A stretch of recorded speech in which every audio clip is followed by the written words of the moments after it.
muy lenta para grabar, así que esperen un cachito y arranque. Ahí arranca, perfecto. Bueno, la clase de hoy es la clase número 3. Ya conocieron el viernes a Carla. Carla es realmente una docente que a mí me gusta mucho trabajar con ella, es una colaboradora excelente, excelente, así que con ella ya se dieron cuenta, no van a tener ningún tipo de problema. Bueno, acá tenemos lo que ustedes ven en el PDF, ¿sí? Yo me voy basando, porque estos son los temas más importantes. Ustedes siempre en el PDF van a tener un mapa conceptual. Nosotros hoy vamos a hablar de la teoría del consumidor, ¿cierto? Vamos a hablar de aquella teoría que de alguna manera lo que hace es estudiar el comportamiento de consumo de un individuo. Entonces vamos a hoy ver la teoría del consumidor. Hay 3 enfoques dentro de la teoría del consumidor: cardinal, ordinal, y acá falta una flechita, no se preocupen, no la damos en esta materia. Este es el de la preferencia revelada, pero la ven los chicos que estudian licenciatura en economía, ese tercer enfoque. A todo aquel que estudia licenciatura en economía le recomiendo que el cuatrimestre que viene, cuando apruebe esta materia, pase a micro 1. Que va a haber que recuerden, como vimos la primera clase, que esta materia tiene todos los contenidos de microeconomía. Cuando vean micro 1 van a ver que arrancan desde acá profundizando los conocimientos. Entonces, ven, por ejemplo, el enfoque de la preferencia revelada es más moderno, más complejo. Nosotros en esta materia no llegamos a verlo, pero los que estudian literatura en economía, entonces la profesora que va a dar, ya va a dar por válida el enfoque cardinal, va a dar por válido el enfoque ordinal y les va a agregar, obviamente, preferencia revelada. Por eso les digo, traten de cursarla inmediatamente después, porque ya tienen estos conocimientos fresquitos, porque se paran en esta materia para continuar profundizando los conocimientos ya desde el punto de vista económico. Los que estudian el resto de las carreras, vamos a ver que después tienen macroeconomía, no tienen otra microeconomía. Entonces, también está bueno que vean macro, porque de alguna manera recuerden que la economía es un conjunto, entonces va a ir el profesor seguramente aunando conocimientos que hayan adquirido en esta materia. Bueno, vamos a arrancar con el enfoque cardinal, ¿sí? El enfoque cardinal fue, de alguna manera, el primer enfoque que empezó a estudiar el comportamiento del consumidor respecto del consumo. Voy a ser muy redundante, ¿no? Porque voy a hablar de consumidor y de consumo permanentemente, así que vamos a ser bastante redundante cuando hablamos. Y fueron estos economistas, denominados economistas clásicos, los primeros que empezaron a validar un modelo económico utilizando la matemática muy fuertemente, y con ella, obviamente, fíjense, gráficos, ejes, ¿está bien? Este es, de alguna manera, el primer gráfico que nos empieza a ubicar en el enfoque cardinal, ¿sí? ¿Qué tenemos que tener en cuenta? Lo que tenemos que tener en cuenta es que estos economistas son los primeros que empiezan a verificar que un consumidor consume, vieron que puede ser redundante, que un consumidor consume evidentemente porque hay una necesidad. Y como dije en la primera clase, esa necesidad se cancela con recursos, que en este caso serían los bienes. ¿Se acuerdan cuando hablamos de bienes y de factores productivos, que yo dije bienes eran aquellos recursos que sirven para cancelar una necesidad? En cambio, los factores productivos son aquellos recursos que sirven para producir bienes. Esa es la gran diferencia. Entonces, estos economistas claramente se dan cuenta que un consumidor consume un bien para cancelar una necesidad, y que cuando cancela esa necesidad siente una satisfacción. Esa satisfacción la empiezan a denominar utilidad. Le dan el término de utilidad. Por eso van a encontrar muchos libros que dicen que la utilidad es sinónimo de satisfacción, ¿sí? Es ese poder que tiene un bien cuando yo lo consumo de cancelar una necesidad. El consumidor siente entonces una satisfacción porque canceló esa necesidad. Estos economistas a eso le empiezan a denominar utilidad, ¿ok? Entonces vamos a tener varios tipos de utilidad, dos, básicamente tipos de utilidad. Pero también generan otro término, que es el término útiles, o el término útil en singular. ¿Qué significa este término útiles o útil en singular? Que ellos trataron de medir matemáticamente esa satisfacción. Entonces, empezaron a decir, bueno, a ver, si vos tuvieras que darle un valor numérico a la satisfacción que te genera al consumir un pedazo de pan, ¿qué valor numérico me da? Entonces es darle un valor numérico a esa sensación de satisfacción, a esa utilidad. Por eso le llamaron útil, como si fuera un metro, como si fuera un kilo, ¿no? El problema es que el metro y el kilo tienen un valor exacto, ¿cierto? Yo si quiero medir, yo tengo acá adelante mío un escritorio, estoy en mi escritorio. Si yo quiero decir, no sé cuánto mide la placa de este escritorio, voy a agarrar una cinta métrica, lo mido, me va a dar, creo que tiene 1,20 m, me va a dar 1,20 m, y si lo hace cualquier otra persona, agarra una cinta métrica y también le va a dar 1,20 m.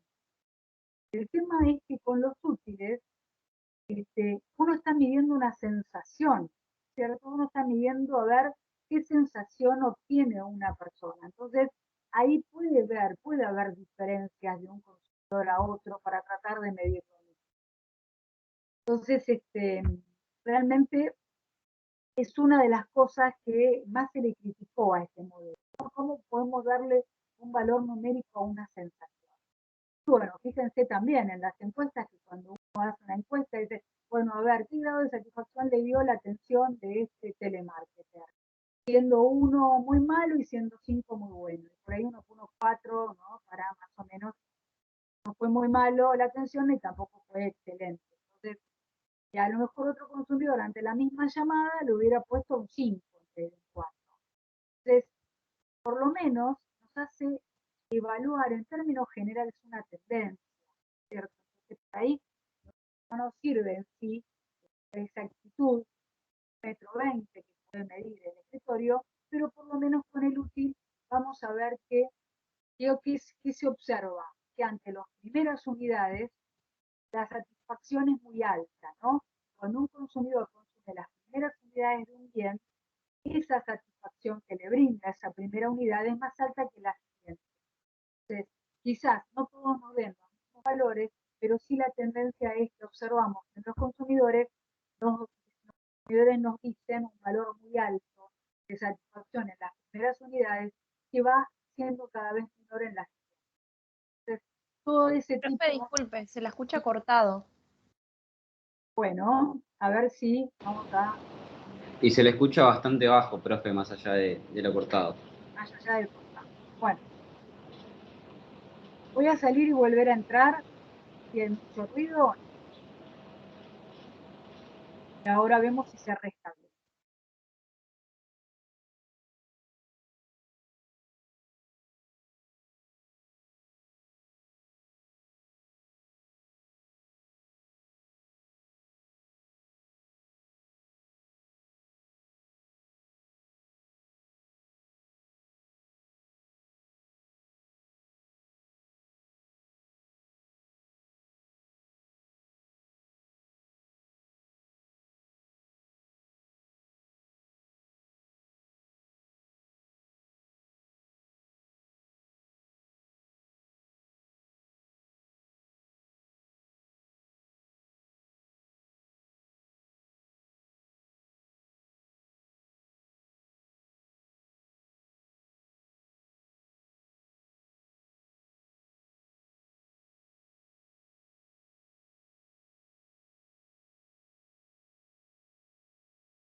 Bueno, ahí se restableció.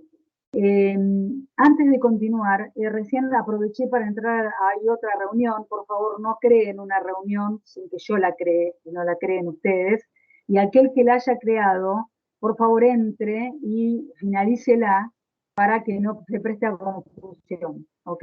Entre, finalícela, porque yo como no la creé no la puedo finalizar, así que el que la haya creado tiene una flechita al lado de salir, entre y finalícela, aparecen 8 conectados ahí. Entonces, fíjense por favor de ver eso, ¿ok? Que me dice Franco, sí, voy a hacer eso, voy a solamente compartir y lo que pasa es que después la cámara debe necesitar, pero bueno, en principio vamos a compartir nada más. Ahí cerré la cámara, vamos a ir compartiendo.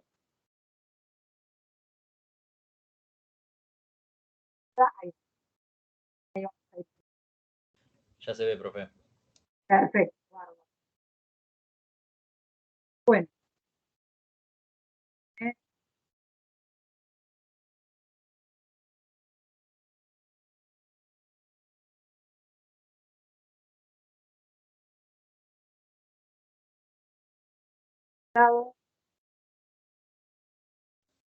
Yo sigo escuchando todo cortado, profe.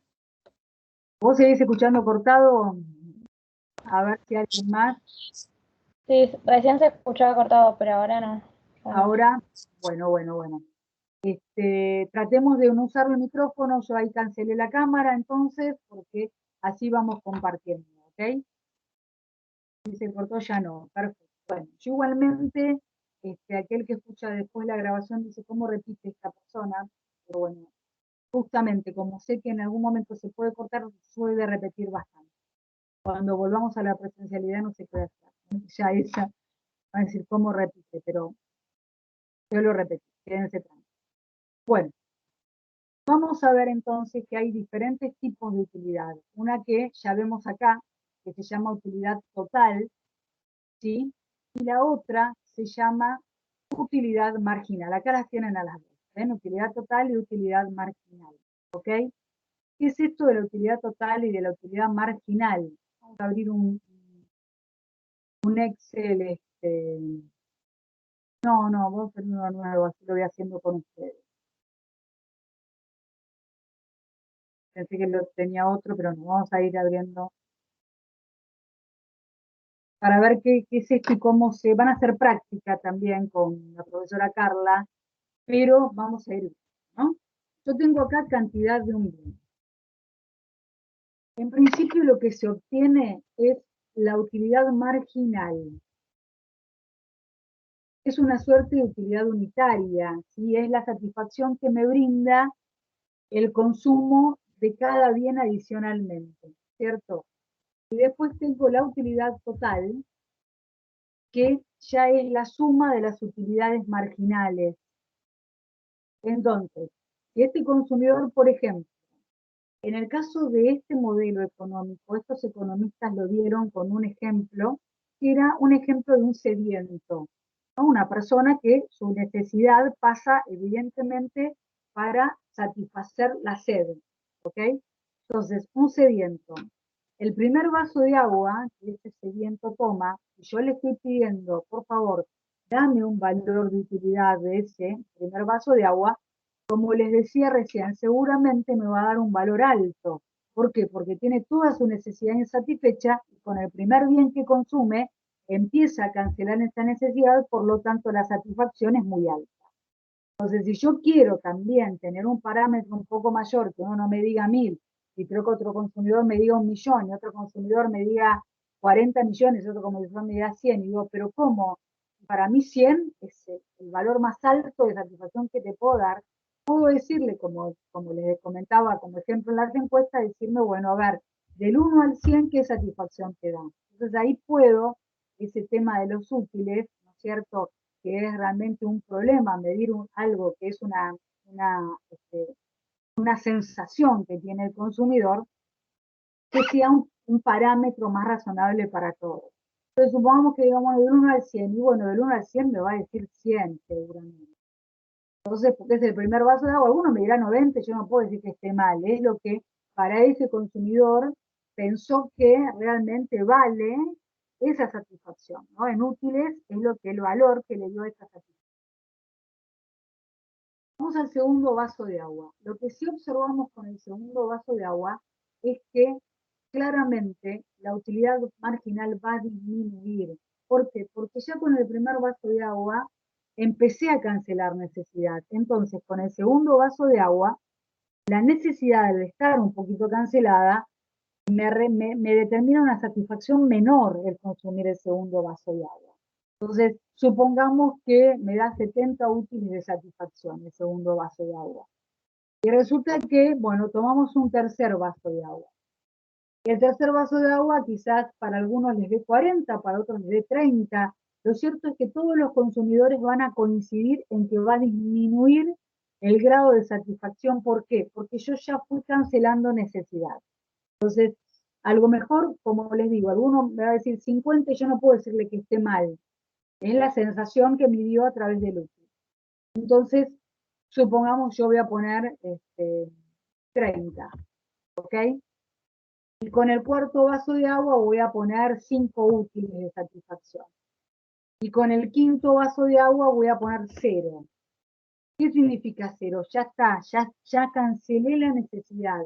Por lo tanto, a partir de ahí no tengo, tengo cancelada la necesidad. No voy a tener satisfacción si yo sigo consumiendo. De hecho, si yo pongo un sexto vaso de agua, la utilidad marginal ya empieza a ser negativa. Y ahí supongamos menos 15. Entonces, la utilidad marginal es la utilidad que genera cada unidad que voy agregando a mi consumo, es una suerte de utilidad unitaria, y que esta va a tener un inicio muy elevado y luego va a ir permanentemente descendiendo, o sea que la pendiente de esta función es negativa, va a permanentemente ir descendiendo hasta que incluso cuando llegue a 0, si sigo consumiendo cuando ya cancelé la necesidad, ¿dónde la cancelé? Con la cantidad 5. Con la unidad 5 la cancelé. ¿Cómo me doy cuenta? Porque ya la utilidad me dice no hay más satisfacción. No te genera más utilidad. Entonces ahí ya cancelé.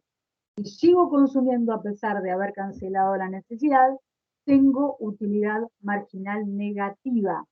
Si uno observa el gráfico, acá la tenemos solita, que solita de utilidad total, acá solita la marginal. Bueno, la tenemos acá junto con la total. Fíjense que si graficamos esa tabla que armé en el Excel, la utilidad marginal, si yo la tuviera que graficar, partiría de 100, 70, ¿no es cierto? Creo que había puesto 30, ¿no? Y así hasta que, fíjense que acá en valor, en 5 unidades fue 0, y a partir de ahí empezó a ser negativa. Bien, entonces, la utilidad marginal, fíjense, función de utilidad marginal. La utilidad marginal siempre es decreciente.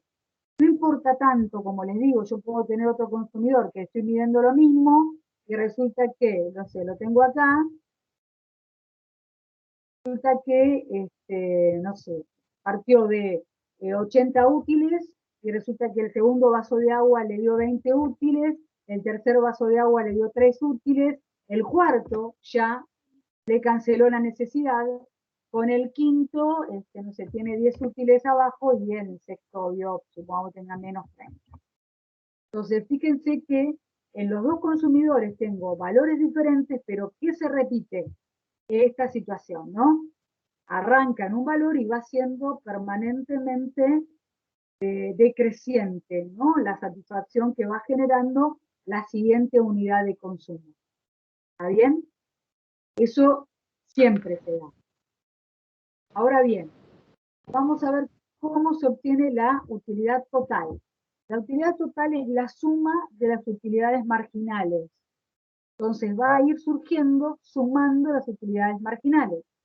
Yo parto de 100 acá, pero cuando quiero saber la utilidad total para 2 unidades, ¿qué tengo que hacer? Los 100 que me generó la primera, más los 70 que me genera la segunda. Lo mismo hago con el bien número 3. Los 30 que me generó la primera unidad, más lo que venía teniendo. La tercera unidad más lo que venía teniendo. Va acumulando utilidad marginal. ¿Ok? Entonces, voy teniendo la suma de las utilidades marginales, me va dando la utilidad total. Entonces, fíjense que cuando llegó al máximo, cuando llegó a 0, perdón, la utilidad marginal, acá estoy en el máximo. Si sigo consumiendo, empieza a descender. la utilidad total. Entonces, independientemente de lo que sea cualquier tabla, estas situaciones se van a dar. Cuando llegue a cero la marginal, la utilidad total va a ser máxima. Entonces, si nosotros observamos acá, fíjense cómo es el gráfico de utilidad total. ¿Ven? Es una función cuadrática. Crece, crece, crece, crece, hasta que llega al punto máximo, que era en la unidad 5, ¿se acuerdan? Y a partir de ahí empieza a descender. Cuando la utilidad marginal es negativa, la utilidad total empieza a descender. Este punto, inclusive, acá no lo aclara, pero estos economistas le pusieron a este punto, que siempre se da cuando la total es máxima, la marginal es cero, a este punto le llamaron punto de saturación. ¿Ok? Punto de saturación. Entonces, este punto de saturación, ¿qué me estaré indicando? Si yo soy un consumidor que va teniendo que cancelar una necesidad, por lo tanto va adquiriendo unidades de vida, el mismo bien, obviamente, estoy analizando siempre el mismo bien, ¿qué es lo que tiene que ir este consumidor viendo? ¿Cómo va su satisfacción? ¿Hasta qué? ¿Cuándo va a consumir? Hasta que llegue a cero la utilidad marginal y la utilidad total. Entonces ahí dice, estamos en el máximo. ¿Ahí qué me está diciendo? Cancelaste la necesidad. Por lo tanto, vos tenés que consumir como individuo hasta el punto máximo. Utilidad total, punto cero de utilidad marginal. Eso indica que ya tu necesidad está satisfecha. Entonces, si tomás un sexto vaso de agua, tu necesidad ya estaba satisfecha. ¿Para qué lo estás tomando? ¿Para qué estás consumiendo un bien si no tenés necesidad? Por eso es que la utilidad marginal empieza a ser negativa y la total baja. Pero al final, en vez de ir a favor, vas en contra. Vos tendrías que haber parado en el punto de saturación cuando cancelaste la necesidad. Eso es lo que estos economistas a través de este enfoque cardinal nos quieren hacer ver. El consumidor tiene que consumir bienes hasta que cancela la necesidad, porque después empieza a haber una suerte de desutilidad.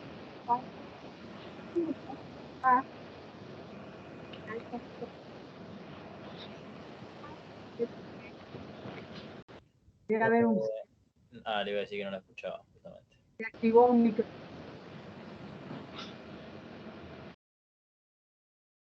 A ver, ahí estamos, me parece que mejor. Ahí estamos mejor. Traten de eso. Sobre todo los que usan auriculares, traten de tener cuidado, que a veces uno sin querer roza, ¿no? Y activa el micrófono. ¿Ok? Bueno. Profe, ¿le puedo hacer una consulta? Sí. Me quedó claro que la utilidad marginal comienza a disminuir, pero en el caso que menciona que llega a ser negativa, en ese caso, como consumidor, uno ante una necesidad que le deja de dar satisfacción, dejaría de consumir. No entiendo por qué daría negativo. No, lo que te está indicando es que si vos seguís consumiendo te va a dar negativo. Entonces tenés que parar cuando llegaste al máximo. Ok.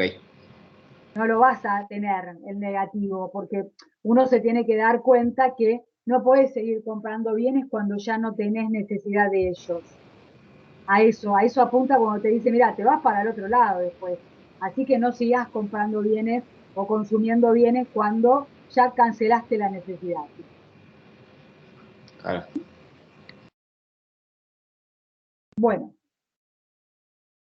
Entonces el consumidor, ¿qué tiene que hacer? Como me indicó muy bien acá, tiene que quedarse hasta acá, ¿no? Hasta ahí, hasta el punto de saturación. Porque a partir de ahí va en contra del consumidor mismo porque está comprando o consumiendo un bien que ya no necesita.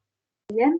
Entonces, los economistas clásicos observan esta actitud que tienen los consumidores y la plasman a través de este enfoque. Es un enfoque cardinal, es muy básico, pero la plasman hasta a través de este enfoque, que fue el primer enfoque que analizó por qué se consume y entonces qué toma en cuenta el consumidor para consumir, ¿no es cierto? Van a haber ejercicios, ¿sí? Para que obtengan, ¿por qué? Porque la utilidad marginal es la derivada primera de la total, entonces van a ir viendo ejercicios de cómo se obtiene una y cómo se obtiene la otra. Y hay algo que sí es muy importante de este enfoque, que si bien fue de alguna manera lo más criticado del enfoque es pasar, ¿no?, en número al útil, pero realmente no sirve para la tendencia, este es un mero resumen de qué pasa con la utilidad total y marginal, ¿no? Ven, la utilidad marginal siempre es decreciente, es positiva mientras la utilidad total crece. Fíjense que la utilidad marginal es positiva mientras la utilidad total va creciendo. ¿Ven? Que tiene valores positivos cuando esta va creciendo. Es simplemente un resumen de lo que va pasando. Se anula cuando la función de utilidad total se maximiza y es negativa a partir de que la utilidad total decrece, ¿no es cierto? Son unidades que realmente no serían necesarias consumir. Profe, Bueno, sí. ¿por qué dice que resulta totalmente decreciente si no Porque empieza a dice que decrecer principio cuando al final. llego al punto de saturación? ¿O entendí No, todo no, mal? no. Una función es decreciente cuando vos vas viendo que va siendo cada vez menor en cada unidad. ¿Sí? Esto es pendiente decreciente o pendiente negativa de una función.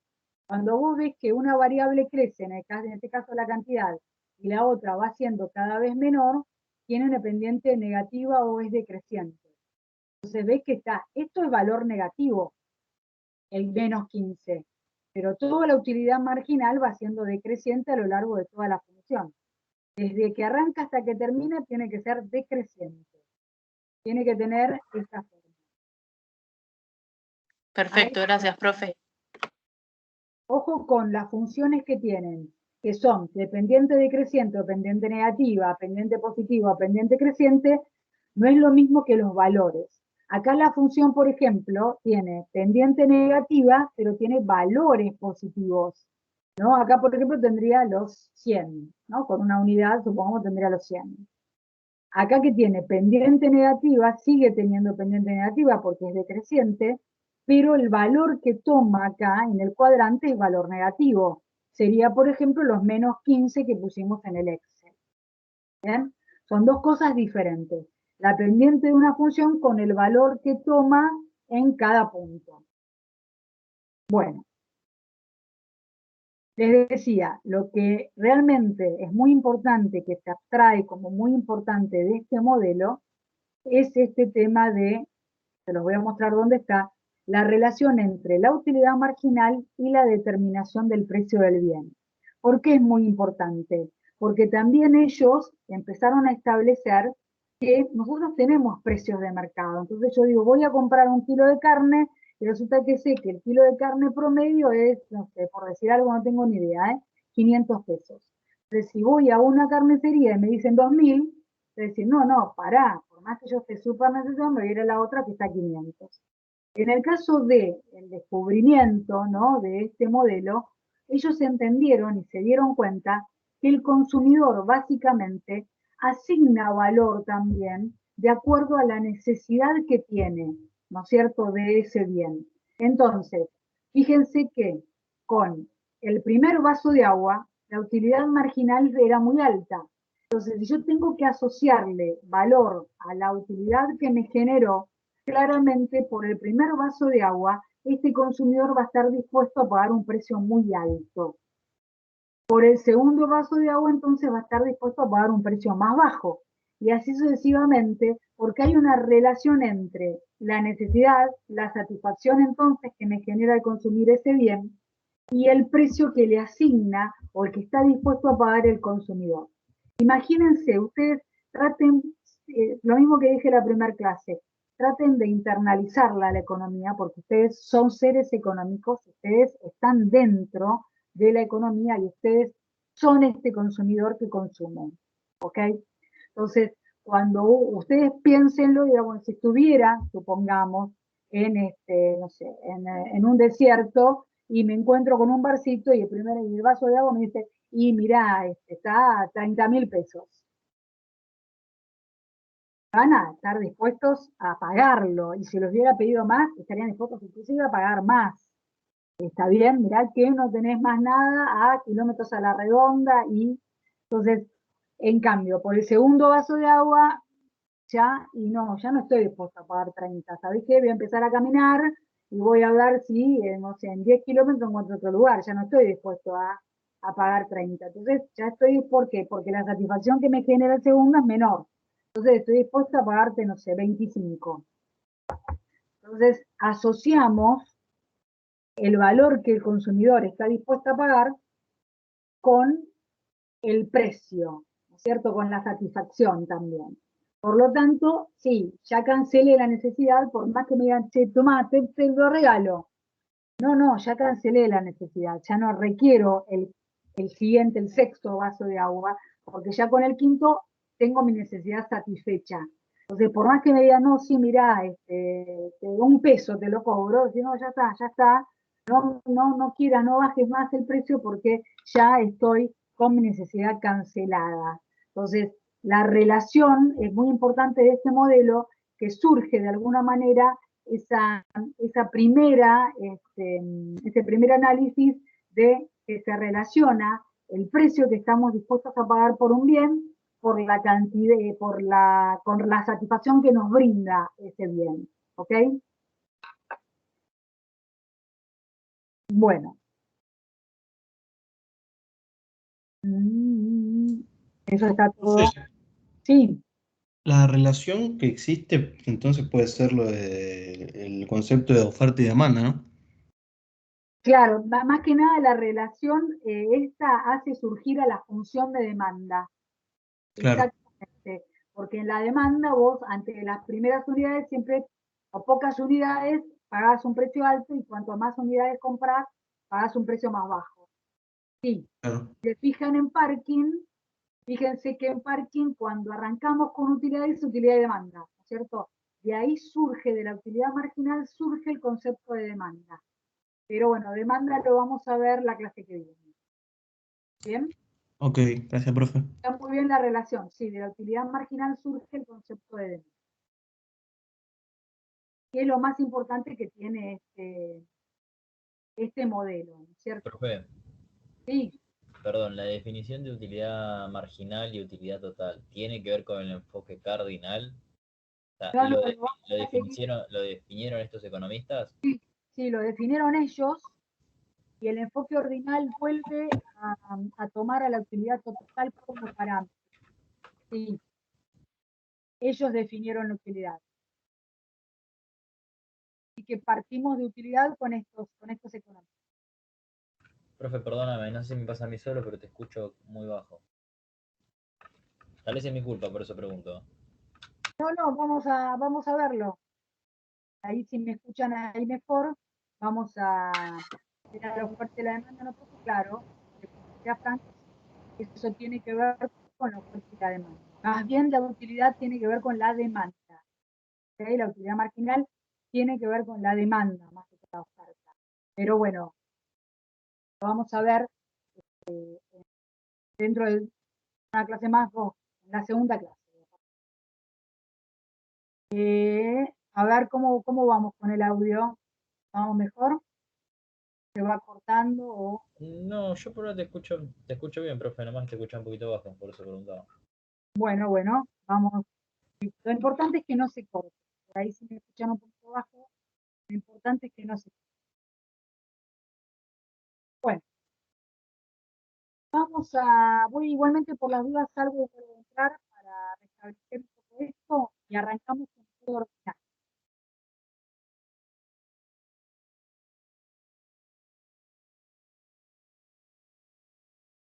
Che, chicos, yo no entendí nada de lo que dijo. ¿Qué dijo? ¿Que se le cortaba? Dijo, Ah, está bien, me gusta que entendimos lo mismo. Yo entendí que sale y vuelve a entrar y para ver si mejora el audio. Ahí está, salí y volví a entrar para mejorar el audio y para empezar entonces con enfoque ordinal, que no se cortara en enfoque ordinal. ¿Ok? Acá estoy de nuevo, así que vamos a volver a compartir y vamos a arrancar ahora con enfoque ordinal.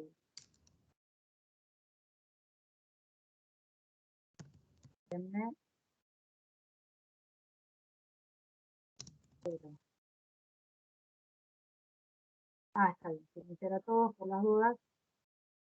Ahí está. Bueno, vamos a arrancar con enfoque ordinal. Antes de arrancar con enfoque ordinal, hay algo que ustedes tendrían que haber visto, ya tendrían que haber leído, que está en Parking en la clase 1, que tiene que ver con qué es un modelo, qué es un supuesto. Y yo les voy a dar las características más importantes porque necesito que sepan esto para poder entender enfoque ordinal. Bueno, esto ya lo vimos todo. La relación constante. Acá estamos en enfoque ordinal dentro de la teoría del Forsyth. ¿Okay? Bueno, un modelo económico, ¿sí? Claramente uno tiene que entender que la economía es una ciencia muy compleja. Entonces, cuando un economista quiere demostrar algo, tiene que tratar de simplificar lo más que pueda la economía, teniendo en cuenta solamente las variables que necesita para explicar ese modelo. Entonces, un modelo económico básicamente se arma teniendo en cuenta una abstracción, abstraer de la realidad económica lo que quiero demostrar, las variables que necesito entonces para eso, y simplificarlo lo más que pueda. Porque yo sé que cuando esa hipótesis sea validada a través de ese modelo económico, después va a replicar. Entonces, pero para poder estudiarla, la tengo que simplificar a la máxima expresión. Fíjense el enfoque cardinalista, lo simple que es entender que un consumidor consume porque tiene una necesidad y de acuerdo a eso también asocia un valor y estamos hablando solamente de un consumidor y de un bien. Entonces, cuando nosotros vemos después en el universo de los consumidores, todos hacen lo mismo, todos hacemos lo mismo y todos hacemos lo mismo con bienes. ¿Cierto? Estos inclusive utilizaron el ejemplo del sediento, y si uno con el ejemplo del sediento ve básicamente que en el punto de saturación, si tomo el sexto vaso de agua, como habíamos marcado en nuestra tabla, me paso, recuerden que inclusive le pusieron punto de saturación, porque inclusive hasta hay un dolor físico si sigo tomando agua y no era necesaria. En el caso de cualquier otro bien, el consumidor está malgastando o haciendo que sus recursos no esté administrando de la mejor manera sus recursos para todas sus necesidades, porque estaría comprando un bien que realmente ya no necesita. Entonces, fíjense que fue un modelo muy, muy simple. Bueno, los modelos económicos son muy simples. A veces dicen, pero yo no los entiendo. Lo que pasa es que, bueno, son simples en respecto de la magnitud de todo lo que abarca la ciencia económica. Entonces, son simples porque a propósito están hechos, simplificando, abstrayendo de la realidad lo más simple posible lo que necesitamos demostrar. Por ejemplo, para que se den en cuenta que es un modelo económico contrastando con otra ciencia. Por ejemplo, la arquitectura, ¿no es cierto? Si un arquitecto quiere, no sé, conseguir inversionistas para hacer un edificio, y no va a decir, mirá, sí, yo voy a hacer esto, o voy a hacer el edificio y después va a conseguir inversionistas, ¿qué va a hacer? Va a hacer un plano, va a hacer una maqueta, lo más simple posible, mostrando lo más importante.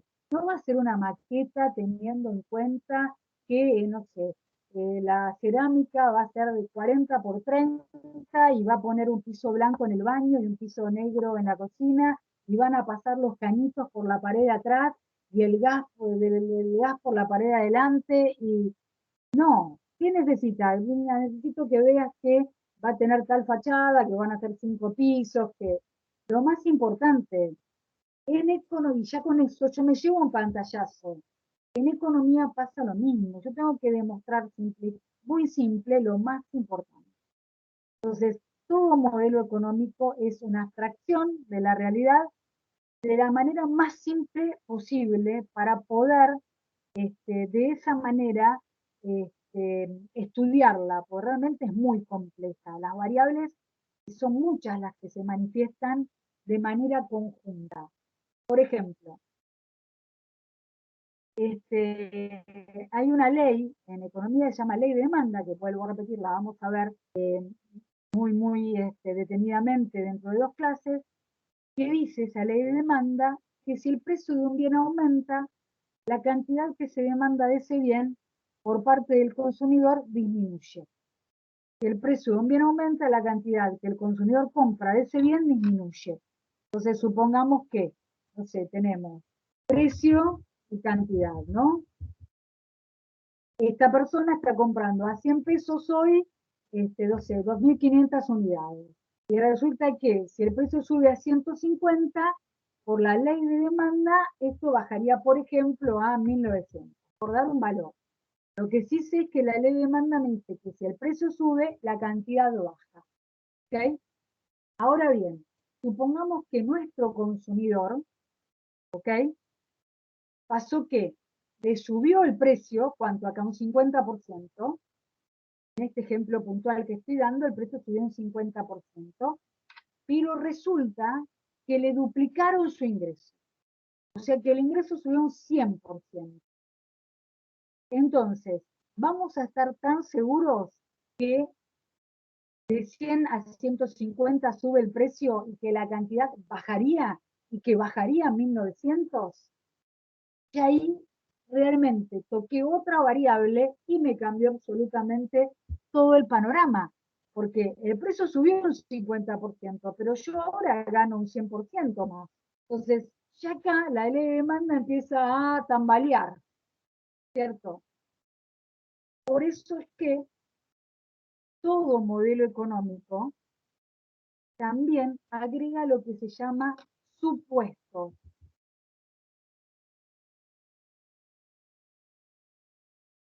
¿Sí? Supuestos económicos. ¿Qué es un supuesto económico? Es decir, dentro del modelo económico, situaciones, circunstancias que se tienen que dar sí o sí para que lo que quiero demostrar quede.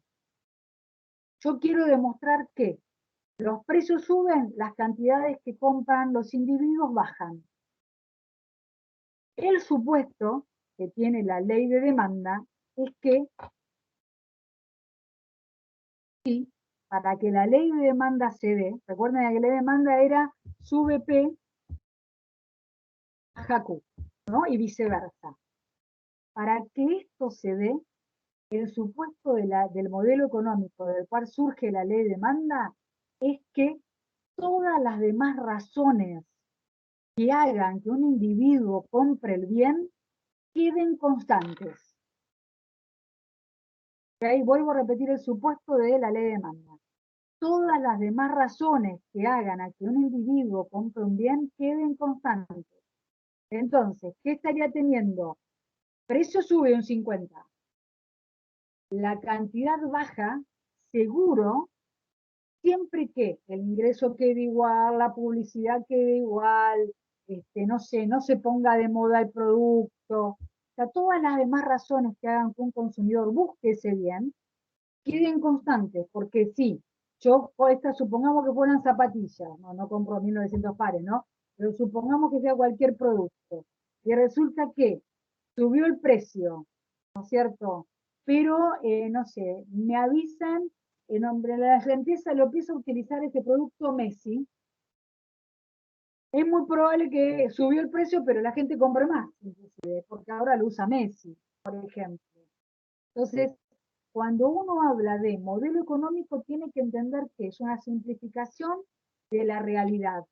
Tengo que abstraer de la realidad las variables que necesito y llevarlas a lo más simple posible en cuanto a su análisis. Y después, ¿qué tengo que establecer? Supuestos. Los supuestos son circunstancias que tengo que aclarar que mi modelo se va a dar siempre que pase esto y esto. Puede haber un supuesto, puede haber 50. En el caso de la ley de demanda tiene uno solo. Mirá, yo digo que si el precio sube, Q baja, y si el precio baja, Q sube, siempre y cuando lo único que se manifieste sea variación de precio. Y el resto de la situación, las circunstancias por las cuales hacen que un consumidor compre un bien, queden constantes. Porque si vos me estás diciendo sube el precio, pero vos ganás más, sube el precio, pero resulta que se puso de moda, sube el precio, pero resulta que, no sé, el tipo de cambio se dispara, lo que fuere, son otras razones que hacen que, como subió el precio y compró más esta persona, ¿está loca o no? O este economista hizo un desastre. No, yo te estoy aclarando, este es mi supuesto. Si vos no cumplís el supuesto, no me digas que no cierra el modelo. Yo te aclaré que mi modelo cierra bajo estas circunstancias, que son los supuestos económicos. ¿Está bien? Bueno, necesitaba que supieran esto para poder entender ahora este modelo que vamos a ver, que es el modelo de, se corta, pero fueron 8 y 11 que decían se corta, ok, me parece que estamos bien ahora. Este modelo del enfoque ordinal que tiene, que es muy simple también, y que tiene 3 supuestos básicos. O sea, para que se dé, tenemos que plantarnos en que se tienen que dar 3 supuestos claves a tener en cuenta. ¿Okay? El primer supuesto es que el consumidor, que creo que no están acá, o están pero medios mezclados, se los digo todos juntos, así los tienen como aclarados de movida. El primer supuesto es que el consumidor gasta todo su ingreso. Esto es importante, sí, porque cuando uno ve la realidad de un individuo, por ejemplo, gana 500.000 pesos. Y resulta que, no sé, gasta 200.000, invierte, ahorra y demás 300.000. No, para que el modelo se dé, para que este modelo se dé, tiene que gastar todo su ingreso. O sea que el primer supuesto es que el consumidor que nosotros analizamos gasta todo su ingreso. El segundo supuesto es que va a adquirir, ¿ven? A fin de simplificar, consideraremos, fíjense que acá está, a fin de simplificar, consideraremos que tiene la posibilidad de adquirir solo 2 bienes. Y en la realidad nosotros consumimos N bienes, ¿cierto? Cientos de bienes consumimos en nuestra vida. Bueno, nuestro consumidor, el que nosotros analizamos, va a consumir solamente 2 bienes, no 2 unidades, no 2 peras y 2 manzanas. No, vamos a establecer que compra peras y manzanas, solamente 2 tipos de bienes. Bueno, o chocolates y caramelos, o no sé, autos y ropa, 2 bienes nada más. Y el tercer supuesto es que no pueden cambiar los gustos. O sea, a mí me va a decir, mira, elijo manzanas y peras, y ¿sabes qué? Los 2 me gustan, pero prefiero las peras. Entonces, me tiene que establecer un orden de preferencia entre uno y el otro, y no cambiarlo después. Yo no puedo estar, empecé a analizarlo este consumidor, y resulta que me eligió peras y manzanas, y me dijo, mira, las peras prefiero antes que las manzanas, y después lo sigo analizando y ahora quiere, no, manzanas y bananas, y ahora prefiere las bananas. O sigue con las manzanas y las peras, pero ahora quiere las manzanas, tiene preferencia por las manzanas. O sea, no puede cambiarme el gusto en el medio, porque yo ya estoy analizando a este consumidor. Tengo que analizar a este consumidor desde el principio hasta el fin, para poder desarrollar este modelo económico, que después va a replicar, pero cuando terminemos de ver, van a ver que ustedes sienten que lo hacen. Pero en principio parece una tontería. 2 bienes, sí, 2 bienes. Pero yo también dejo un plazo fijo en el banco. No, tenés que gastar todo lo que ganas. Y no cambies los gustos. Esos son los 3 supuestos que hay que tener en cuenta cuando se analiza o cuando se quiere estudiar este modelo del enfoque ordinal. Bueno, fíjense que este modelo ya agrega el ingreso como algo muy importante, porque si nosotros nos vamos al enfoque cardinal, no teníamos el ingreso presente. Entonces, pareciera, por lo que estudiamos, que uno tiene que parar sí o sí acá, ¿no? Con el, vamos, acá tenemos el primer vaso de agua, el segundo, con el tercero, ¿no? Pero también este modelo que es más moderno dice, bueno, pero pará, que el ingreso es muy importante, porque todos querríamos estar con las necesidades absolutamente satisfechas, todos querríamos estar acá, pero resulta que no puedo comprar la unidad 3 con la cual cancele mi necesidad. Entonces, estos economistas, que son un poquito más actuales, más modernos, lo que hacen es, no, paremos. Bien, el ingreso tiene un papel muy importante porque uno, como consumidor, si bien trata de cancelar su necesidad, puede ser que no la satisfaga completamente la necesidad. ¿Por qué? Porque hay un ingreso que me dice, sí, yo la verdad que necesito, no sé, 30 litros de leche en casa por mes. Con eso tendríamos la necesidad de leche satisfecha en casa. Y resulta que podemos comprar 20, ¿cierto? Porque en el ingreso me limita que pueda comprar 20. Entonces, la necesidad básicamente no quedó. De hecho, si uno va a la realidad de nuestro país, lamentablemente, más de, yo calculo que creo que la línea de pobreza había dejado un 50 abajo y la de indigencia un 30, 20 y pico. Bueno, hay un 20 y pico % de personas que no cubren sus canastas básicas. Que hay un gran porcentaje de la población que no está acá, ¿cierto?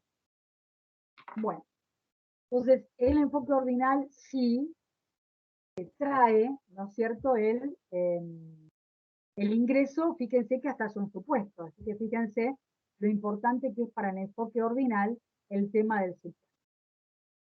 Bueno, acá estaba. Estos economistas empiezan a dar otros conceptos, ¿ok? Pero toman de los cardinalistas, del enfoque cardinal, toman el concepto de utilidad, ¿no? Y dicen, sí, la verdad que podemos, en realidad sí, el ser humano cuando satisface una necesidad, siente una satisfacción, le vamos a seguir llamando como utilidad, ¿ok? Así que siguen contemplando a la utilidad, ¿ok? Pero agregan otros conceptos.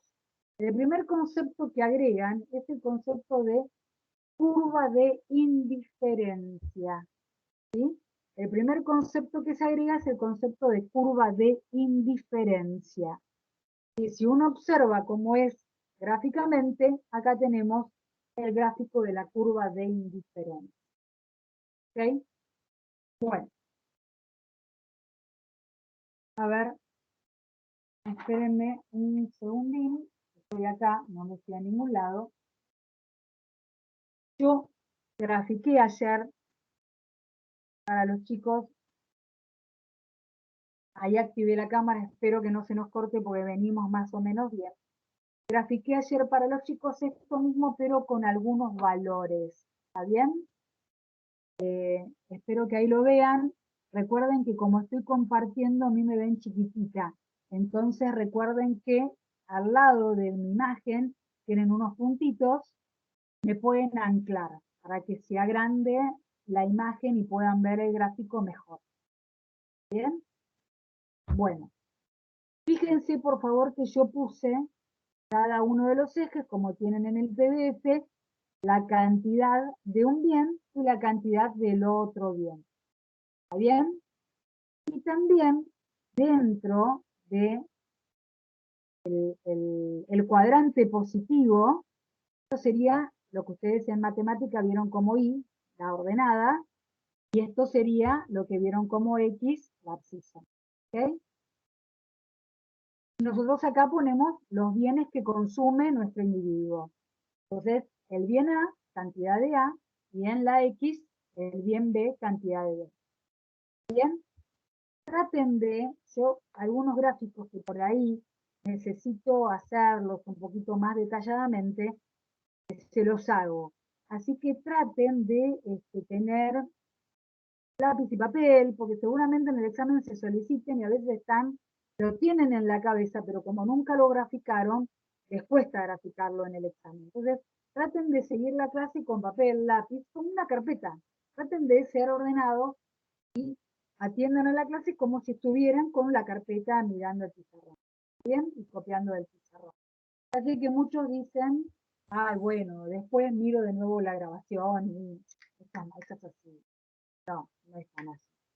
Bien, entonces traten de hacerlo. Sí, Matías, me levantaste la mano, decime. Sí, profe, ¿cómo le va? Buenas noches. ¿Podría mostrar de nuevo la hoja, por favor?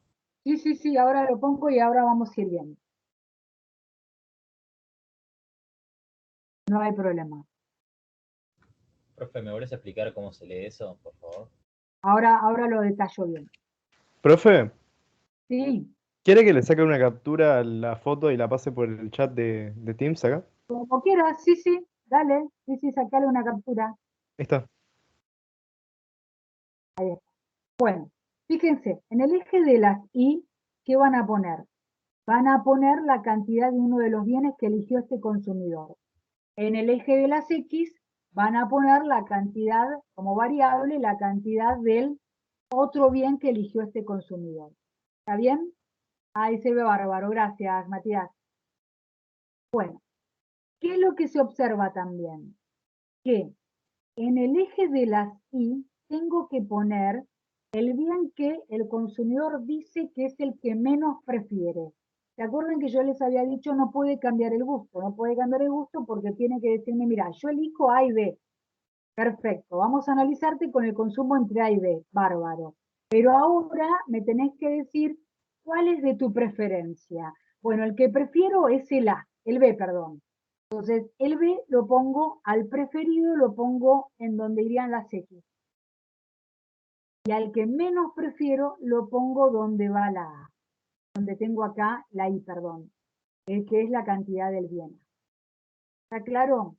Eso es muy importante porque después, cuando vean ejercicios con Carla, cuando empiezan a ver quién es X y quién es Y, el bien que prefiero va en el eje de X y el bien que menos prefiero va en el eje de Y, o también hay muchos autores que le llaman el bien sacrificable. ¿Qué significa el bien sacrificable? El bien que si quiero consumir más manzanas, tengo que entonces consumir menos peras, por ejemplo. Entonces, por eso le llaman a algunos autores bien sacrificable. Bueno, volvamos acá.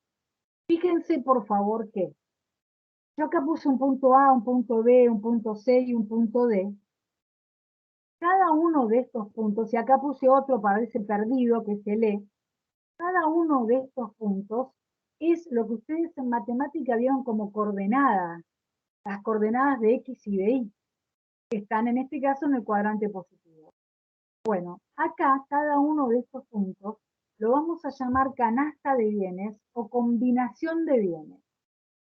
A cada uno de estos puntos A, B, C, D y el E que quedó perdido, y cualquiera que ponga en el medio, porque hay infinitas coordenadas, hay infinitos puntos posibles, se van a llamar combinación de bienes o canasta de bienes. ¿Qué significa? Fíjense la combinación A. La combinación A contiene a 20 unidades del bien A y 2 unidades del bien B. La combinación o canasta de bienes que está en el punto B contiene 18 unidades del bien A y 3 unidades del bien B. Cada punto es una combinación. Es literal como si pusiéramos en una canasta, o supongamos que A son manzanas y B son peras. Bueno, como si pusiéramos con un cartelito que tenga la letra A, una canasta que tuviera 20 manzanas y 2 peras. Con un cartelito que tenga la B, 18 manzanas y 3 peras. Entonces, cada una es una combinación o canasta de bienes que, ¿qué particularidad tienen estas primeras? Estas primeras forman esta curva que se llama curva de indiferencia, que es la que les mostré en el PDF acá. ¿Ven? Esta es una curva de indiferencia. ¿Por qué se llama de indiferencia? Porque el consumidor me va a decir, mira, ¿sabes qué? Yo elijo manzanas y elijo peras. Y realmente las peras son mis preferidas. Pero te voy a dar opciones, ¿no? Voy a decir, mira, ¿sabes qué? a mí me da lo mismo comprar 20 unidades de A y 2 de B, o también me da lo mismo 18 de A y fíjate que agrego una de B. O también me da la misma utilidad, porque cada curva de indiferencia representa un nivel de satisfacción, me da la misma utilidad que si comprara 15 y 4, ¿no? En el punto C. O si comprara 3 y 7. Entonces, fíjense que todos los puntos están formando esa curva de indiferencia, van a ser combinaciones o canasta de bienes que el consumidor me diga, me da lo mismo, me da la misma utilidad. Yo sabés que cuando me estoy entre esas combinaciones, elegiría cualquiera, porque cualquiera de ellas me da la misma satisfacción. Pero fíjense lo que va pasando, ¿no? Está en 22, pero para agregar otra tiene que bajar. Nosotros si estuviéramos en 20 unidades de A y 2 de B, si yo siguiera consumiendo 20, pero agregara una unidad más de B, la satisfacción sería mayor, porque tengo 20 manzanas y ahora tendría 3 peras. Entonces, cuando marca la indiferencia, fíjense que va aumentando unidades del bien el B, pero bajando unidades de A. Por eso me indica, ¿sabes qué? Me da lo mismo. En cambio, no le da lo mismo, fíjense acá el punto E. El punto E no pertenece a la curva de indiferencia, porque el punto E, fíjense que tiene más unidades y más unidades también. Entonces, no me va a dar lo mismo si estoy acá en 22 que estar en 37. Acá es notoria que hay una diferencia de consumo muy importante, en donde aumenté unidades de A y aumento también unidades de B. Por eso es que no pertenece a esta curva de indiferencia. Las combinaciones que pertenecen y que forman una curva de indiferencia son combinaciones que me dan la misma satisfacción. Eso hacen las combinaciones que forman una curva de indiferencia. Entonces, la combinación E está mucho más alejada y forma parte, va a tener un montón de combinaciones que van a pertenecer a esa otra curva de indiferencia. Porque de esa satisfacción va a haber otra combinación, por ejemplo, acá que tenga la misma satisfacción, otra, por ejemplo, acá que tenga la misma satisfacción que. Por lo tanto, lo que uno observa es que cada curva de indiferencia reúne las combinaciones con la misma satisfacción, con la misma utilidad. ¿Ok? Entonces, si uno ve el gráfico, va a ver que tenemos un mapa de indiferencia. ¿Qué significa? Que va a haber muchas curvas de indiferencia. Yo en el que les mostré, que menos mal que me sacaron una foto, está bueno porque como yo estoy de atrás, puedo ver la foto y ir marcando. Fíjense que el punto E está en otra curva de indiferencia. Y acá podría tener otra curva de indiferencia. Pero las combinaciones de diferencia están siempre en la misma. Cada curva de indiferencia va a tener combinaciones propias que hagan a esa curva. Cuanto más alejada al origen, más utilidad. Y no es lo mismo para el consumidor comprar la combinación A que contiene 20 manzanas y 2 peras, que esta combinación que tiene 30 manzanas y 7 peras. Claramente más utilidad va a dar la combinación E. Entonces, si ustedes se fijan, van a ver que cada curva de indiferencia tiene una utilidad total. Acá sí no utilizamos la utilidad marginal, ¿no? Cada una de las curvas de indiferencia tiene una utilidad total más elevada que la primera. ¿Sí? Por lo que les decía, el punto es que está en una curva de indiferencia más alejada y es notorio que este punto, si yo consumo esta canasta, tiene mucha más satisfacción que cualquiera que esté en esta curva de indiferencia. ¿Bien? O sea que cuanto más alejada al origen está la curva de indiferencia en ese mapa de indiferencia, más nivel de satisfacción genera. ¿Estamos? Bueno, vamos a ver cuáles son las características de las curvas de indiferencia. No sé si están acá, me parece que no. No, están como metidas en la misma narración. Vamos a ver las características de las curvas de indiferencia. La primera característica es muy clara, la curva de indiferencia es convexa al origen. Claro, Elvira, vos fíjate acá, en este gráfico se muestra bien. Fíjate, esta curva de indiferencia representaría 100 útiles de satisfacción. Cualquier combinación que haga le va a dar 100 útiles de satisfacción. Cuando mida la satisfacción de, no sé, 10 manzanas y una pera, le da 100 útiles. Cuando mida la satisfacción acá, le da 200 útiles. Cuando mida la satisfacción en esta curva, le da 300 útiles. Para cualquier combinación que esté dentro de cada curva.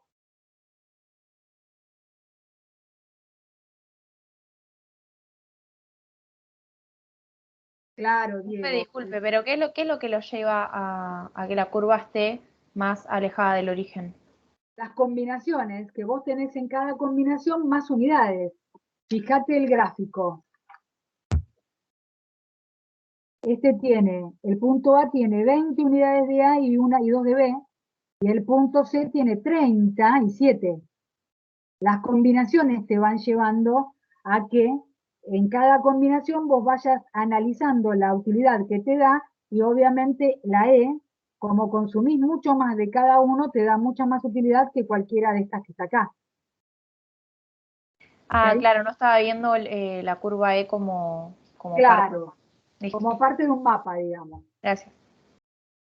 Diego, sí, implicaría más presupuesto. Ahora vamos a ver qué pasa con el ingreso. Implicaría que, claro, vos no es lo mismo comprar 20 manzanas y 2 peras que comprar 37, no es lo mismo.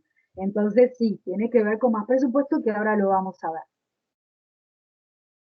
Bueno, las características entonces de la curva de indiferencia. Convexas al origen. Fíjense que una curva es convexa al origen, el origen está acá, esta curva es convexa al origen. Si fuera cóncava, recuerden el concepto de cóncavo y convexo, sería así, ¿no es cierto? ¿No? Sería abrazando, si se quiere, al eje, ¿no? Al origen.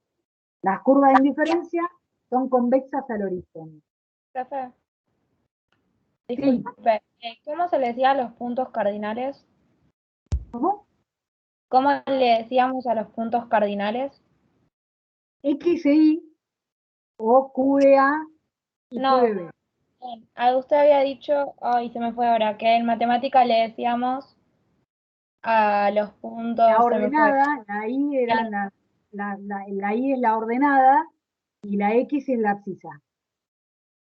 No, no era eso. Bueno, cuando me acuerde, le digo, porque no Fíjate, me acuerdo. la verdad que no me acuerdo. Acordate que nosotros tratamos de no usar X e Y, sino que ahí ponemos las cantidades de bienes que este consumidor nos dice va a comprar. Perdón, pero se refiere a cada punto, cuadrante, coordenadas. Ah, cada punto. Coordenadas. Sí, eso. Cada coordenada. Ustedes en matemática vieron al punto A, por ejemplo, como una coordenada compuesta de tal valor de X y tal valor de Y. Ahí está. Nosotros le llamamos combinaciones de bienes o canasta de bienes. Ah, buenísimo. No lo llegué a anotar y bueno, me había olvidado. Ahí está. Gracias. Ahí está. No te entendía bien. Bueno.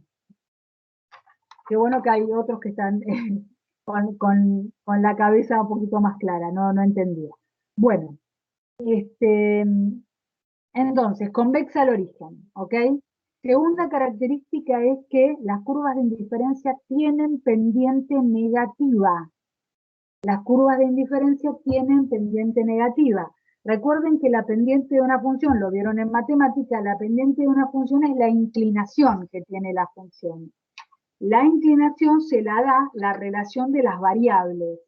Entonces, por ejemplo, acá les voy, ustedes deben haber visto, por ejemplo, en matemática, una recta de esta forma.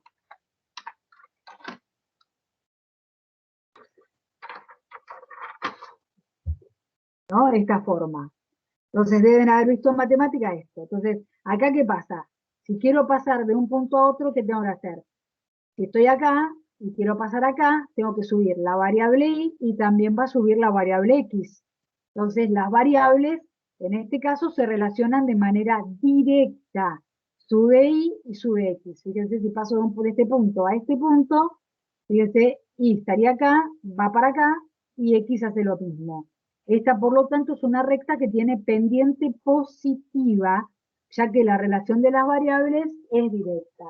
En cambio, una función con pendiente negativa es nuestra curva de indiferencia, en donde si yo quiero pasar de un punto a otro dentro de la misma curva de indiferencia, fíjense que si yo quiero pasar de A a B, ¿qué tengo que hacer? Bajo la variable, en este caso Q de A, y subo la variable QB. Entonces acá bajé QA y subí QB, las variables se relacionan de manera inversa cuando una sube y la otra baja y hacen esto, entonces ahí esa función me da pendiente negativa o decreciente.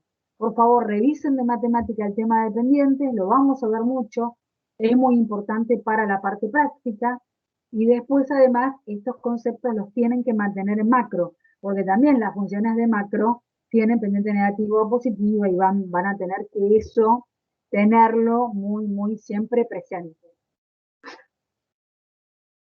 Por lo tanto, la curva de indiferencia tiene pendiente negativa como segunda característica. O también pendiente decreciente, no sé cómo ustedes con qué nombre básicamente lo analizaron en matemáticas. Generalmente positiva o negativa, pero bueno, es lo mismo. Bueno, la tercera característica, ya lo vemos acá, cuanto más alejada al origen, mayor nivel de utilidad tiene la curva de indiferencia. Esa es la tercera característica, más alejada al origen, más utilidad tiene la curva de indiferencia.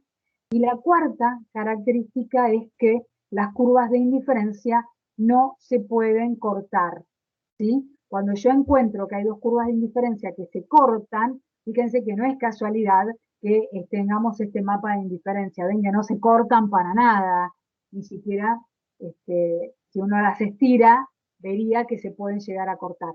Entonces, cuando dos curvas, por más que tenga pendiente negativa, sea convexa al origen, yo observo que se cortan, las tengo que sacar de mi mapa de indiferencia porque dos curvas de indiferencia no se pueden cortar.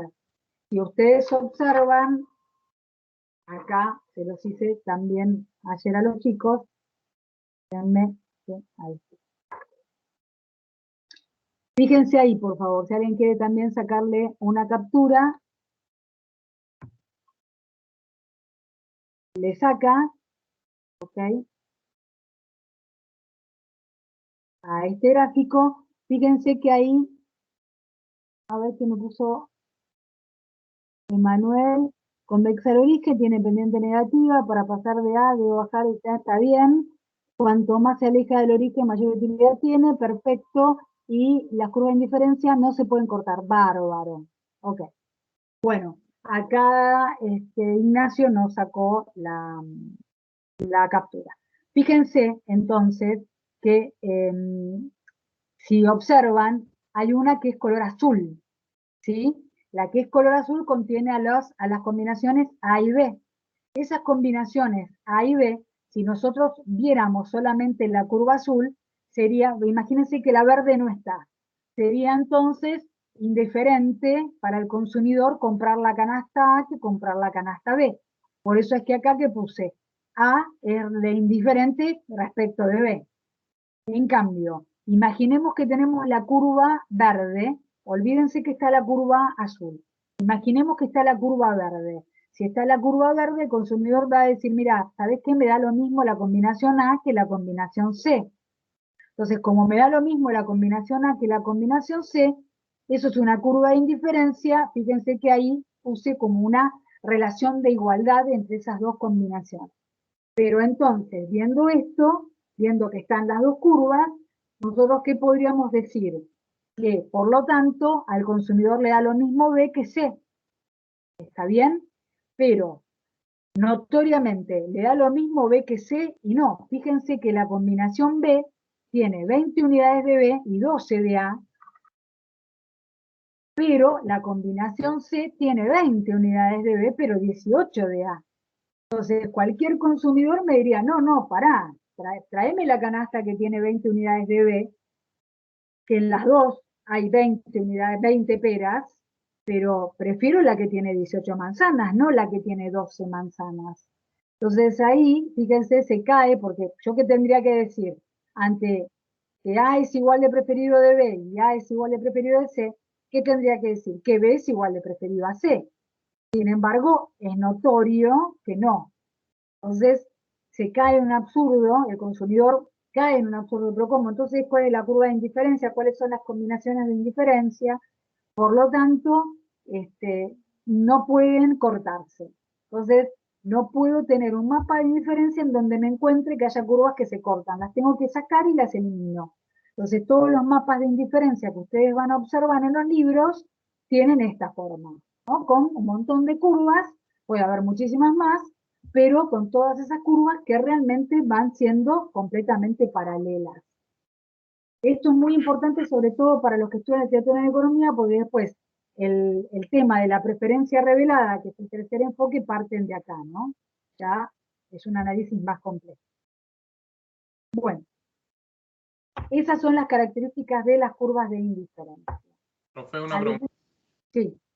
Si tengo que optar por alguna curva, debería optar por la que esté más alejada al origen, ¿no? Para tener más utilidad. Sí. Vos como consumidor te vas a mandar de cabeza la más alejada al origen. Perfecto, bueno, gracias. Son 9 menos 5 para no cortar con el resto de los conceptos, porque me lleva un poquito más de tiempo. Hacemos el cortecito acá. Nos vemos 9 y 10, 15 minutitos, y seguimos, pues todavía el modelo todavía no lo planteé completo, falta todavía. Así que nos vemos 9 y cuarto, ¿ok? Dale, profe. Hasta luego. Genial, profe. Sí, profe. Hasta luego.